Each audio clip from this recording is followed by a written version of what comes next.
Hello dear students of class 10, welcome back to SVIC online class. प्यारे विद्यार्थियों, last video lecture में हम लोगों ने एरिया रिलेटेड टू सर्कल के एक्सरसाइज 12.1 कंप्लीट कर लिए हैं। 12.2 के भी मैक्सिमम क्वेश्चन हम लोग सॉल्व कर चुके हैं और आज हम लोग क्वेश्चन नंबर 8 12.2 एक्सरसाइज का क्वेश्चन नंबर 8 सॉल्व करेंगे और इसी एक्सरसाइज का last question that is question number 14, इन दो क्वेश्चन को सॉल्व करेंगे। शायद आप लोगों को पहले क्वेश्चन में कोई प्रॉब्लम नहीं आई है, अगर आगे आते हैं तो आप पूछेगा। तो चलिए आज हम लोग देखते हैं क्वेश्चन नंबर 8। आपका क्वेश्चन नंबर 8 है NCERT बुक का, a horse is tied to a peg at a corner of a square shaped grass field। तो क्वेश्चन कह रहा है कि एक स्क्वायर शेप्ड ग्रास फील्ड है जिसके एक कॉर्नर पे एक हॉर्स को एक रस्सी से बांधा गया है। कॉर्नर पे एक हॉर्स को रस्सी से बांधा गया, कॉर्नर पे उसका पेग है, खूंटा गड़ा है कोने पे और उसमें उस हॉर्स को बांधा गया है। और ग्रास फील्ड है, घास का एक मैदान है स्क्वायर शेप का, और उसकी साइड जो है वो 15 मीटर है। जो ग्रास फील्ड है स्क्वायर शेप है उसकी साइड 15 मीटर है, उसी के एक कोने पर एक हॉर्स को रस्सी से बांधा गया है।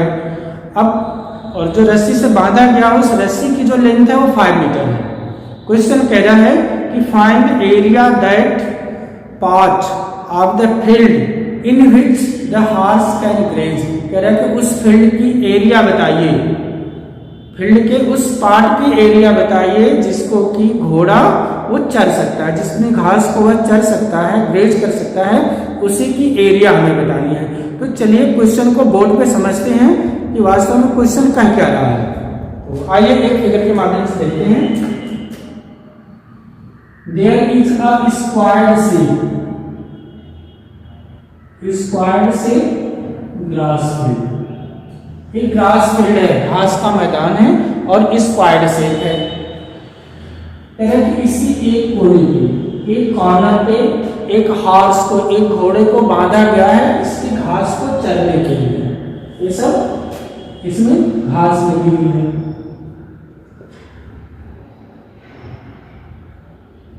ये सब घास का मैदान है। चलिए अब कह रहा है कि घोड़ा जो 5 मीटर की रोप से बना हुआ है, सपोज कीजिए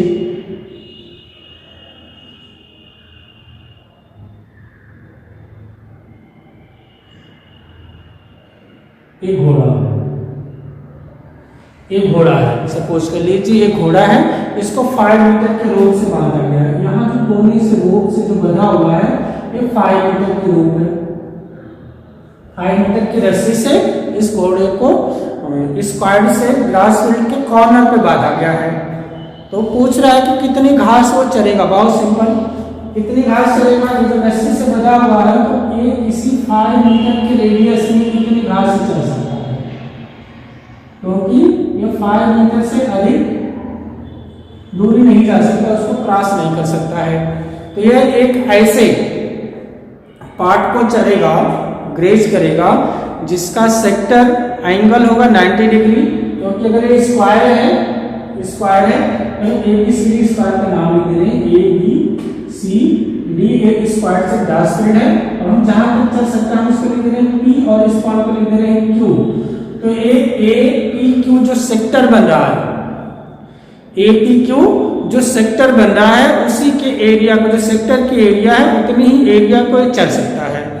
तो अगर हमें सेक्टर की एरिया फाइंड करनी होती है तो हमें सेक्टर एंगल चाहिए। Sector angle very clearly, sector angle is the angle of square and each angle of square is 90 degree. तो उसी तरह से इस सेक्टर का जो एंगल है वो 90 डिग्री हो गया। और रेडियस हमें चाहिए, तो कितनी रेडियस की घास चल पाएगा ये, जो 5 मीटर की रस्सी से बंधा हुआ है। तो इस फिगर से बिल्कुल स्पष्ट हो रहा है, from the figure it is very clear. इसको हम अब सॉल्यूशन को लिख ले रहे हैं। From the figure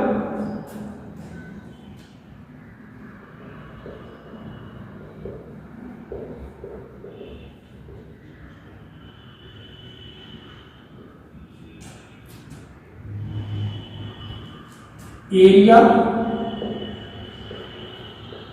that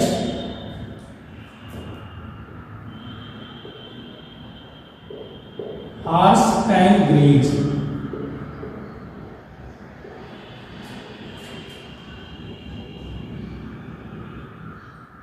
is equal to area of sector APQ। हम APQ एक जो सेक्टर है इसके एरिया निकाल लें तो हमें पता चल जाएगा कि जो घोड़ा है, जो हार्स है, वो कितनी एरिया की घास चरेगा। तो इसके लिए क्या है, हम ऊपर लिख दे रहे हैं फ्रॉम द फिगर। थीटा यहाँ पर क्या है 90 डिग्री, स्क्वायर का एंगल है 90 डिग्री होगा। एंड रेडियस कितना हो जाएगा इसके लिए 5 मीटर, क्योंकि 5 मीटर की रस्सी से घोड़ा बंधा हुआ है। तो हमें दो चीजें चाहिए, सेक्टर की एरिया फाइंड करने के लिए हमें रेडियस चाहिए और हमें सेक्टर एंगल चाहिए। तो दोनों बिल्कुल क्लियर है, सेक्टर एंगल जो 90 डिग्री है और जो रेडियस है जिस रस्सी से घोड़ा बंधा हुआ वही उसकी रेडियस होगी, उतनी एरिया का घास चल सकता है। तो हम सीधे निकाल लेंगे area sector APQ। Sector of area होता है theta upon 360 into pi r square equal to. अब एक्चुअली क्वेश्चन में दिया हुआ है कि use pi equal to, question में दे दिया यूज पाई इक्वल टू 3.14। चलिए लेते हैं, क्वेश्चन में दिया हुआ है कि use theta equal to use pi equal to 3.14। तो हम यहाँ पर पाई की जगह पे 3.14 का यूज करेंगे। The value of theta is 90 degree, we put only 90 upon 360 into the value of pi is 3.14 into r square, r is 5 square। 90 1 जा 90 और 94 जा 360 into 3.14 into 5 5 जा 25। now अगर हम 3.14 को जब हम 4 से डिवाइड करेंगे तो ये हमारा आ जाएगा 0.4 से काट दीजिए। 4 7 जा 28, 4 7 जा 28 आप इसको आसानी से काट सकते हैं। 785 ये आ जाएगा 6.785।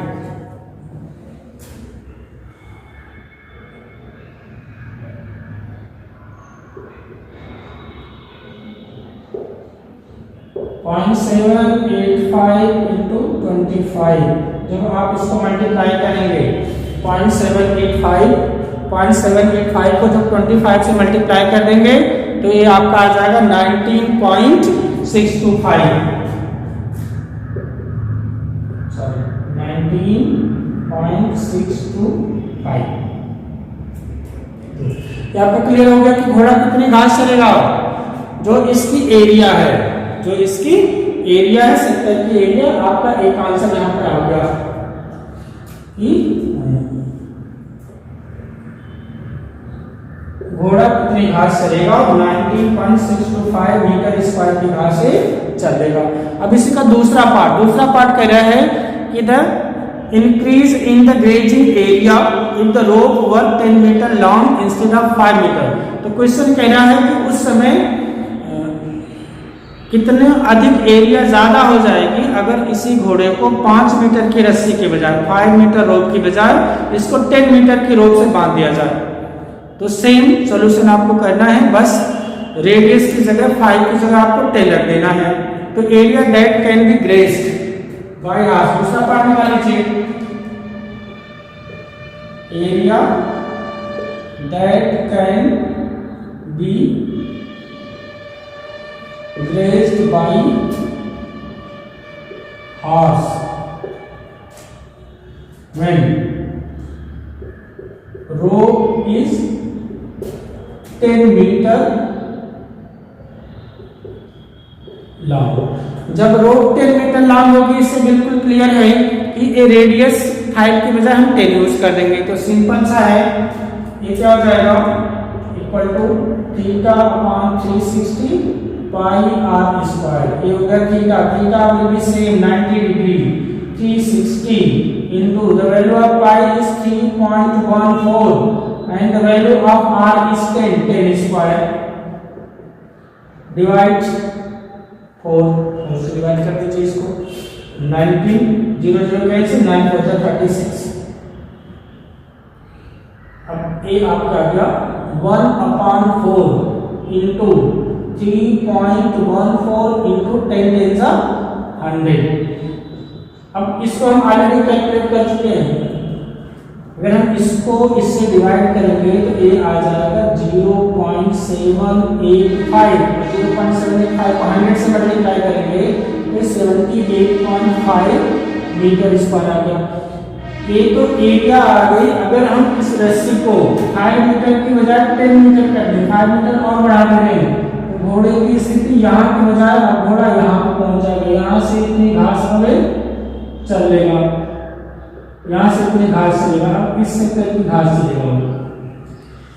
जब हम 5 के बजाय 10 मीटर की रोड करेंगे तो 5 मीटर में इतनी घास चला है। अब जो हम 10 मीटर कर देंगे तो यहाँ से यहाँ तक इस सेक्टर की घास चलेगा। तो क्वेश्चन है find the area increased. Question है the area increase in grazing of the field when the rope is 10 meter instead of 5 meter. तो बड़ा आसान है। अब आप निकाल सकते हैं इंक्रीज इन ग्रेजिंग एरिया। जो क्वेश्चन में पूछ रहा है कि कितना एरिया इंक्रीज हुआ है तो उसको आप निकाल सकते हैं इंक्रीज इन ग्रेजिंग एरिया। इसको स्टार्ट के ऊपर लिख रहे हैं increase in grazing area.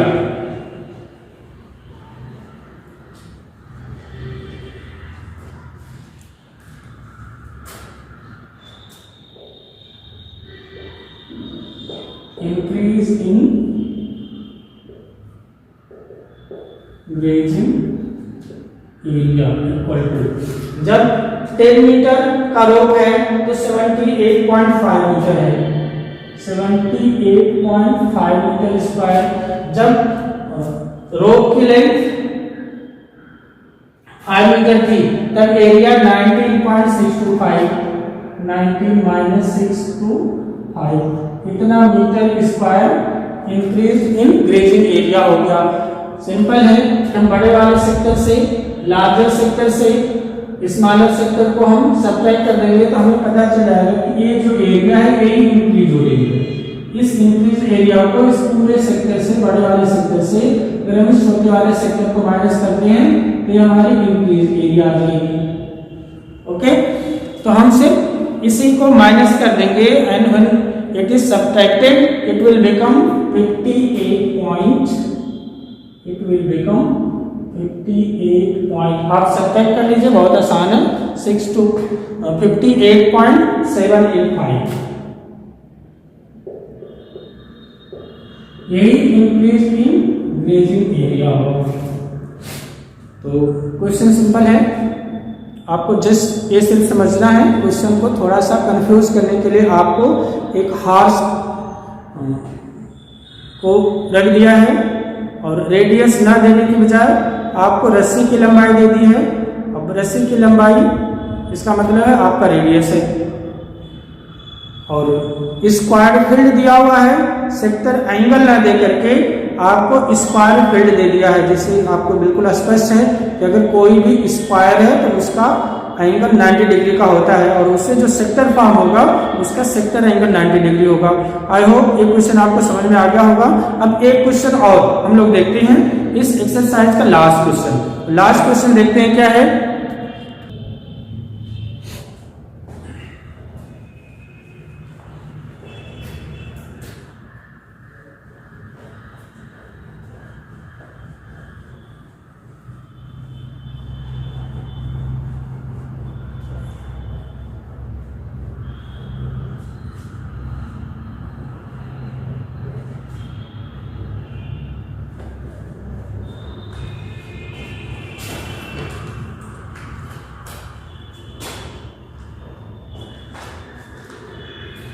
Yes. Your question number 14. Question number 14.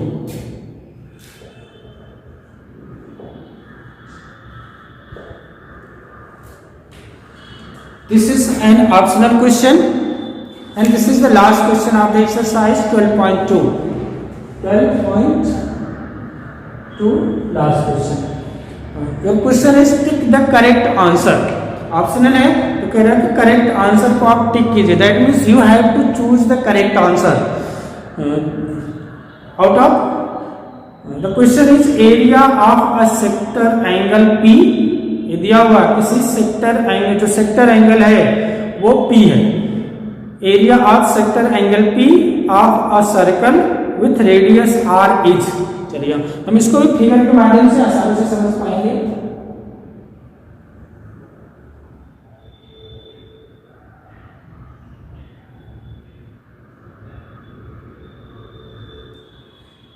This is center O. This is a circle with center O. तो क्वेश्चन है area of a sector with angle P. एक sector की angle हमें दिया हुआ है. इस sector angle ये हमें P दिया हुआ है. Sector angle is P. P of a circle with radius R. और इसका जो रेडियस है, जो रेडियस है दिस इज कैपिटल R दिया हुआ है. रेडियस दिया हुआ है R. जो सेक्टर एंगल है वो है P. थीटा की बजाय P दिया हुआ है और जो रेडियस है उसको स्मॉल r के बजाय कैपिटल R दिया हुआ है जो इसका रेडियस है. तो योर क्वेश्चन इज इस सेक्टर की एरिया क्या होगी. जो 4 ऑप्शन है वो मैं लिख दे रहा हूं. Option A. Your option A is P upon 180 2 pi r. P upon 180 2 pi r. ये आपको मालूम है किसी के लिए भी कोई फार्मूला कोई ऑप्शन नहीं हो सकता है. दूसरा ऑप्शन है P upon 180 pi r square. P upon 180 pi r square. C. तीसरा ऑप्शन है P upon 360 2 pi r. P upon 360 2 pi r. और आपका जो डी ऑप्शन है, D option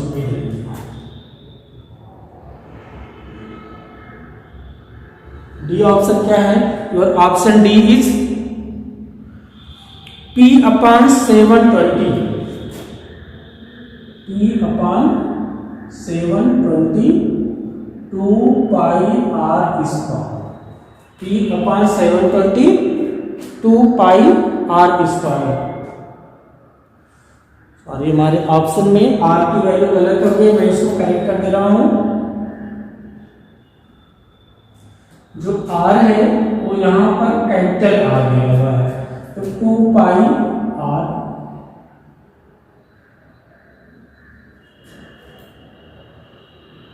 pi r square 2 pi r और ये 2 pi r स्क्वायर. ये 4 option है. Out of 4 option 1 option is correct. Now we just have to use the formula to find the area of sector. We know solution कैसे करेंगे. We know the area of a sector with sector angle theta and radius R is theta upon 360 pi r square. ये तो आप जानते हैं अगर sector angle theta हो और सर्कल का रेडियस R हो तो सेक्टर का एरिया फाइंड करने के लिए फार्मूला है to find the area of sector that is theta upon 360 pi r square. By using this formula you can find the area of sector. But in this condition area of the sector of this circle, जिसका central angle जो जिसका sector angle P दिया हुआ है और radius capital R दिया हुआ है. तो आइए देखते हैं इसका क्या हो जाएगा. सो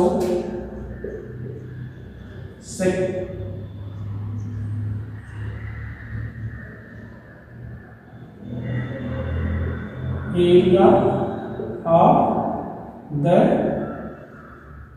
sector of the circle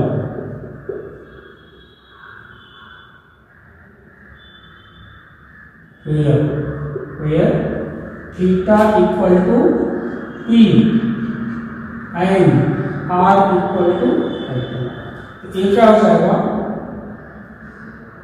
theta के स्थान पर P अपॉन 360 पाई R, तो ये P upon 360 pi R square. अब हम चेक करेंगे क्या ऐसा कोई ऑप्शन में दिया हुआ है कि नहीं दिया हुआ है। अब P upon 360, P upon 180, P upon 360 तो है, लेकिन यहाँ पर 2 पाई आ रहा है, ये हमारे सोल्यूशन से मैच नहीं कर रहा है। एक P अपॉन 720 है, ये हमारा P अपॉन 360 है, ये भी मैच नहीं कर रहा है। तो हमें अब उस ऑप्शन से मैच कराने के लिए, जैसे हम लाइक फ्रैक्शन पढ़े होंगे, अगर हम 1/2 लिखें या 2/4 लिखें, कोई फर्क नहीं पड़ना है। हम 1/2 लिखें, 5/10 लिखें, 5/10 कहाँ से आता है, इसमें 5 से न्यूमरेटर और 5 से डिनोमिनेटर में मल्टीप्लाई कर दें, 5 जाते हैं। 5/10 लिखें तो इसमें 2 से मल्टीप्लाई कर दीजिए, 5 2 जाते हैं, 10 2 जा 20, ये बोथ आर से, ये इक्विवेलेंट है। तो इसी तरह से हमें अपने आंसर को करेक्ट ऑप्शन से मिलाने के लिए, मैच करने के लिए, जस्ट सिर्फ मैच करने के लिए इसी के लाइक या इक्विवेलेंट फार्मूले में भी चेंज करना पड़ेगा। तो हम चेक कर ले रहे हैं, यहाँ पे देखिए 720 दिया हुआ है, यहाँ 180 दिया हुआ है। अगर हम इसको 180 करना चाहेंगे तो क्या करेंगे, 2 से इसको डिवाइड करना पड़ेगा, 2 से क्या करना होगा, डिवाइड करना होगा। तो इसको भी डिवाइड करें, इसको भी डिवाइड करें तो 180 ये हो जाएगा, ये पाई r स्क्वायर बाय 2 हो गया, P/2 होगा। ऐसा भी यहाँ कुछ नहीं दिया हुआ है, इसलिए हम इसको मल्टीप्लाई करके चेक कर लेते हैं।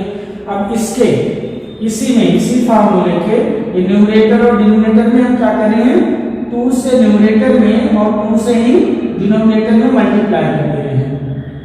इसका न्यूमरेटर ऊपर, ये यहाँ और ये नीचे, 360 में 2 से और न्यूमरेटर में भी 2 से हम मल्टीप्लाई कर दे रहे हैं। इससे कोई फर्क पड़ने वाला नहीं है, सिर्फ वैल्यू सिर्फ वो इसका इक्विवेलेंट फ्रैक्शन हमें मिल जाएगा, इक्विवेलेंट वैल्यू मिल जाएगी। तो क्या होगा, हम ऑप्शन को भी देखते रहेंगे। ये हो गया P पाई r स्क्वायर में 2 से मल्टीप्लाई करेंगे तो हमारा देखिए a आ जा रहा है 2 पाई r स्क्वायर, 2 पाई r स्क्वायर अपॉन, इसको थोड़ा सा अलग लिख दे रहे हैं, P में जब इसको करेंगे तो होगा 2 पाई r स्क्वायर। और जब 360 में 2 से मल्टीप्लाई करेंगे, ये रहा 2 से मल्टीप्लाई करेंगे तो 360 × 720। अब हमारा ऑप्शन बिल्कुल मैच कर गया। देखिए P अपॉन 720 2 पाई r स्क्वायर, हमें सिर्फ क्या करना पड़ा, इसमें 2 से इसके न्यूमरेटर और डिनोमिनेटर में मल्टीप्लाई कर दिए। अब हमारा मैच किया, P अपॉन 720 2 पाई r स्क्वायर, 2 पाई r स्क्वायर। आप लिखेंगे hence option D is correct.